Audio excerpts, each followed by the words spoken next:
Who's going to hire a woman in her 70s? Nobody. Let's be real. They're laying off people right and left. And I wasn't about to go look for a 9 to 5 just to supplement the income that I'm getting from Social Security. They are lying to us about the job market and how many jobs are really being created. Now, we lost 673,000 full-time jobs in just 1 month. And I'm going to prove to you guys today that the data is corrupted and the math doesn't work in any way whatsoever. They have figured out ways to just make up the information to support whichever narrative they want to push, and they just go back and change the data when everyone forgets, because they know 99.99% of people aren't going to go back to do the math to find out what the truth really is, which is they're lying to us. Now, on top of digging into the recent BLS report, we're also going to dig into the ADP report, and we're going to go over an article that's asking the question, is it too late for the Federal Reserve to fix this mess? Now, we're also going to listen to some boots on the ground testimony of what's really happening to Americans in the job market and at home. Now, having said that, happy Monday. Welcome back to Real Estate Mindset. You guys already know this video is going to be absolutely bonkers. Starting with the Bureau of Labor Statistics. Now, this came out September 5th, 2025. The employment situation as of August of 2025. We're going to go to table A7 of the household data, and we're going to look at foreign and we're going to look at native jobs. A lot of people have been commenting about this. Now, the first thing that I want to go over is foreign born. So you guys can see that this is measuring year-over-year data, and I want you guys to pay attention to these next few parts here, because I'm going to show you guys beyond a shadow of doubt that they are lying to us and that this math doesn't add up. Also remember, you guys, that these numbers are in the thousands, so you got to add 3 zeros. Now, what this is saying is foreign workers over the past 1 year have lost 310,000 jobs. But here's where it gets really, really crazy. Where we go to native born right here, look at the massive increase in native born jobs. According to this data, which, by the way, you guys, is a mathematical impossibility. But I want you to understand that according to this data, for native-born Americans, the amount of jobs that have gone up in just 1 year, again, according to this, okay, sit down for this, they're saying 5 million more jobs were created for native-born Americans, which is total BS. When we go to our next section here of the household data, which is table A9, first thing I want you guys to understand is what these columns represent. So remember this. So this first column right here is August 2024, and the third column here is August of 2025, meaning the first and third columns compare year-over-year data. The middle column says July 2025, so the middle column is comparing month-over-month data. So now that you know that, let's scroll down to full-time or part-time employment status, okay?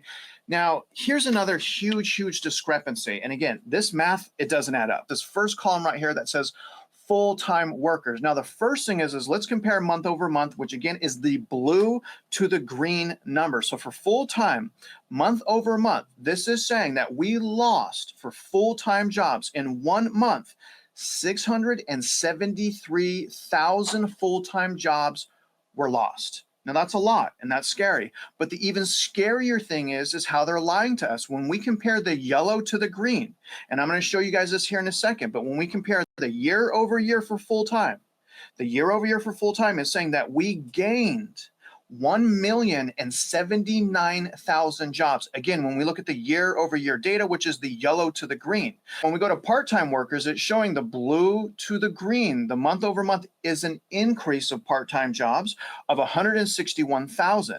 Now, when we compare the yellow to the green, it's also saying that part-time jobs in 1 year went up 859,000, which means, okay, for full-time and part-time jobs in just 1 year, year-over-year comparison, they added 1.9 million jobs. But again, you guys, unemployment went up and job openings went down year over year. So that is a mathematical impossibility. But let's keep going. Let's go to multiple job holders now. When we look at multiple job holders and compare to the yellow, which is month over month, we have an increase of 236,000 more people that are working dual jobs. Now, when we scroll down to self-employment, the month over month increase in just self-employed is 218,000 jobs. What I want you to remember is it's saying for full-time and part-time jobs that year over year, we've gained 1.9 million. When we look at native year over year, because that represents an increase of over 5 million jobs. Now I'm going to show you guys why this is mathematically impossible. But first thing I want you guys to understand is 1 percentage point change in unemployment represents, as you see here, 1.7 million people. So if it only changes by 0.1 like it did month over month, that means there's another 170,000 people that are unemployed. Now, if all of this was true and they added roughly 2 million more jobs year over year, then the unemployment rate will go down. But that's not what happened. The unemployment rate went up. As you guys see here, we're comparing year over year now. Okay, this is the unemployment rate, the U3. We're sitting at, as of today, August 2025, 4.3%.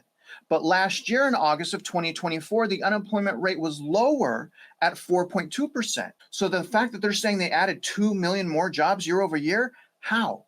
How can that be? And it's not just with unemployment. It also doesn't work with job openings. Because as you see here, when we go back to August of 2024, there was 7.649 million job openings last year. Okay, so according to this data, 7.649 million jobs in August of 2024. So if they added 2 million jobs over the last year, then obviously the job openings should do what? They should go up, but they didn't go up.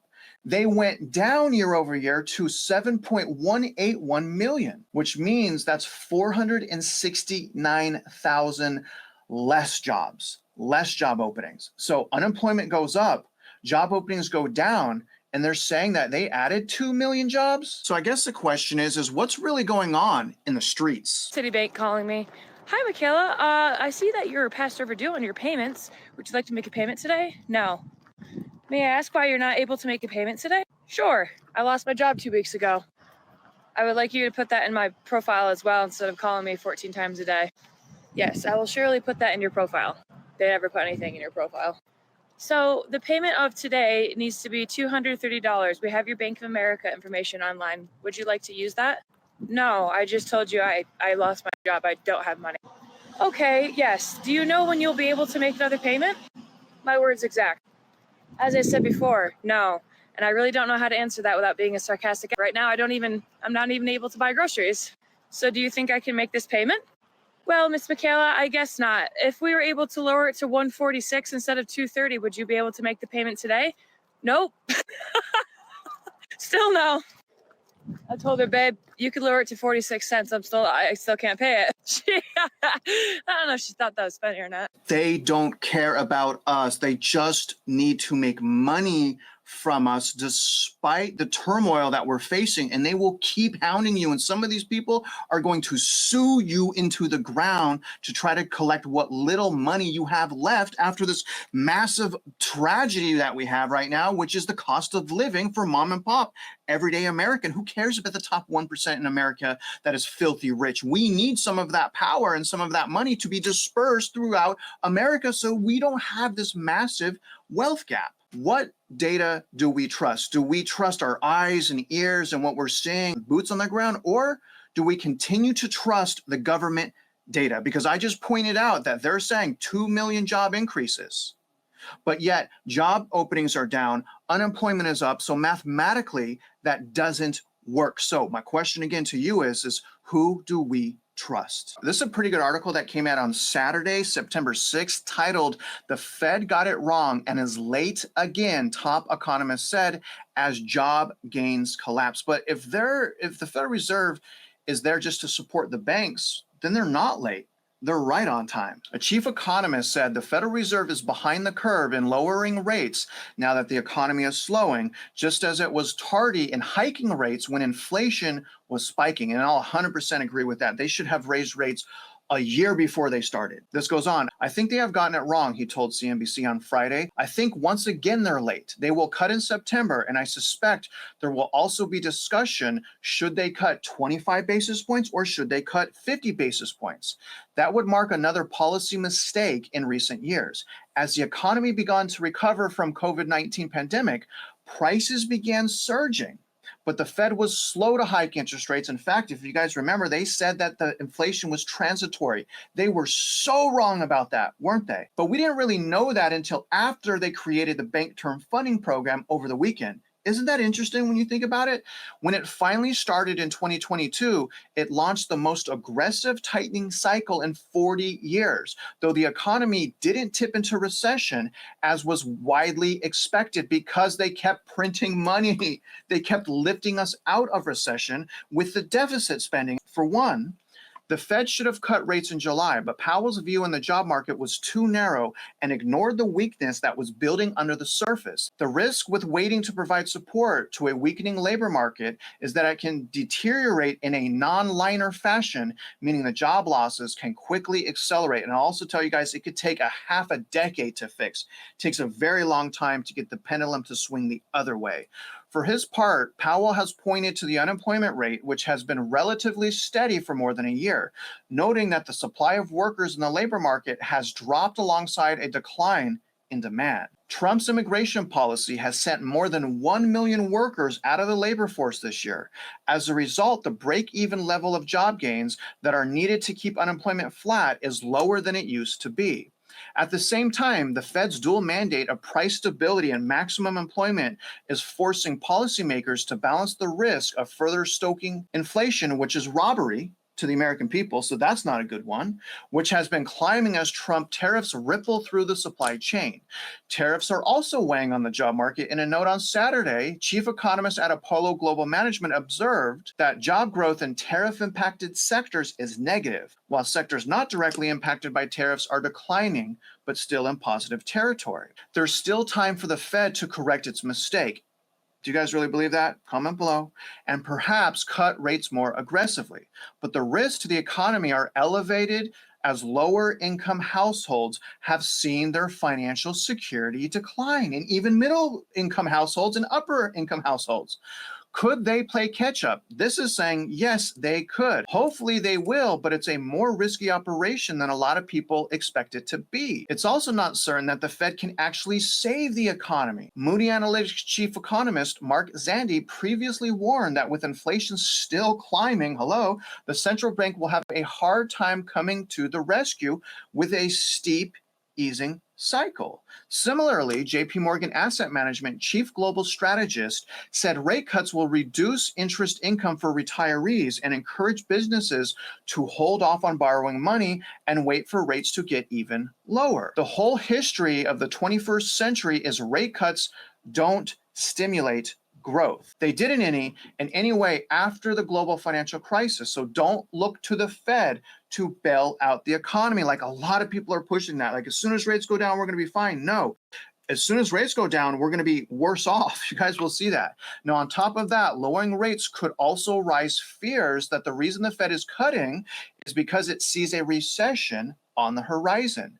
Combined with existing uncertainty over Trump's tariffs and immigration crackdown, recession fears could act as another drag on the economy, he explained, noting that the biggest tax the government levies is an uncertainty tax. But that's not true. It's an inflation tax. That's the biggest tax. And then after that, it's property tax. There is a level of uncertainty here, which is just causing people to freeze. And that's really what you see in the hiring numbers. Businesses aren't laying off thousands and thousands. They're just waiting to see. And the three most deadly words in economics is wait and see. But when everyone decides to wait and see, what you see is not good. We've had a massive change with CME FED Watch. This is a calculation on what the market feels is going to happen the next time the Federal Reserve meets about interest rates. So now what they have said, which you guys see on your screen here, they've said 100% chance they're cutting.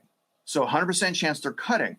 What the division here on your screen is whether they're going to cut it 25 basis points or whether they're going to cut rates 50 basis points. 11% of the markets is saying 50 basis points, and 89% of the market is saying 25 basis points, and exactly 0% of the market is saying no cuts at all. I think the bigger problem is that Americans, especially young Americans, are giving up on their goals and are giving up on themselves. I feel like I'm this close to truly just surrendering to the fact that this is it. Like, this is literally my life. It's been this way for the last 4.5 years. And every time I think I'm making progress or movements forward towards this life that I see for myself when I close my eyes, towards the version of me that I see when I close my eyes, I feel like I open my eyes and here I still am, nothing going for me. I'm still living back at home. I have a new job, but still feeling burnt out. I still feel unfulfilled.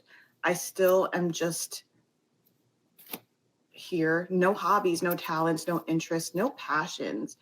But I also see so much for myself and have goals and dreams, but I don't really know what those goals and dreams are. But I also know that I see more for myself than this. Like when I close my eyes, I see someone who is free and happy and excited for life. She experiences love. She experiences a sense of self-love. She finds herself, like her true happiness, and like she's excited for life. And she's like actually just living life. Living life feels like enough. But again, I open my eyes and like, this isn't enough. This isn't it. But I'm really this close to just surrender, to coming to the fact that like, okay, I guess this is as good as it's going to get. That's pretty heartbreaking. And I want to tell you, if you feel like she feels, write your goals down.